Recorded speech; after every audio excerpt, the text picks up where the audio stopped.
సుదీర్ఘ విరామం తర్వాత తెలంగాణ తెలుగుదేశం నేతలతో పార్టీ జాతీయ అధ్యక్షులు చంద్రబాబు నాయుడు సమావేశమయ్యారు.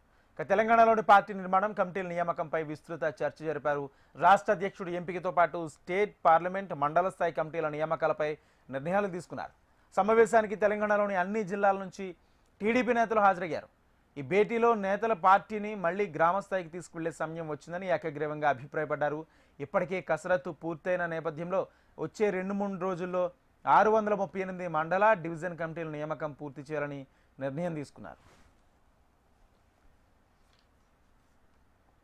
కమిటీల నియామకంతో పాటు పార్లమెంట్ స్థాయి నాయకత్వ బృందాల ఏర్పాటుపై కూడా తమ అభిప్రాయాలను తెలిపారు నేతలు. తెలంగాణ రాష్ట్ర వ్యాప్తంగా ఇప్పటి వరకు 1,78,000 మంది సభ్యత్వం పొందినట్లు చంద్రబాబుకు వివరాలు అందించారు. ఈ సభ్యత్వాన్ని సక్రమంగా ఉపయోగించుకుని గ్రామం నుంచి జిల్లా స్థాయి వరకు పార్టీ యాక్టివ్గా ఉండేలా చర్యలు చేపడతామని అధినేతకు హామీ ఇచ్చారు.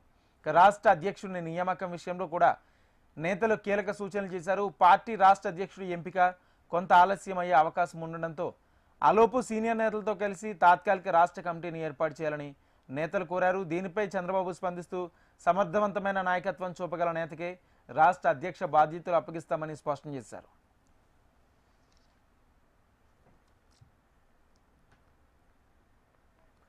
మొత్తానికి పార్టీ సంస్థాగత బలోపేతమే ఈ భేటీ ప్రధాన ఉద్దేశమని నేతలు చెప్తున్నారు. రాష్ట్ర కమిటీ, మండల స్థాయి కమిటీలతో సమన్వయం పెంచి కార్యకర్తల ఉత్సాహం నింపే వ్యూహం రూపొందించినట్లు వెల్లడించారు.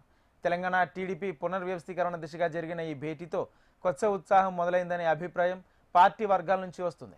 రాబోయే రోజుల్లో తెలంగాణ టీడీపీ తిరిగి చైతన్యవంతం కావడానికి తొలి అడుగు పడిందనే ధీమా కూడా వ్యక్తమవుతుంది.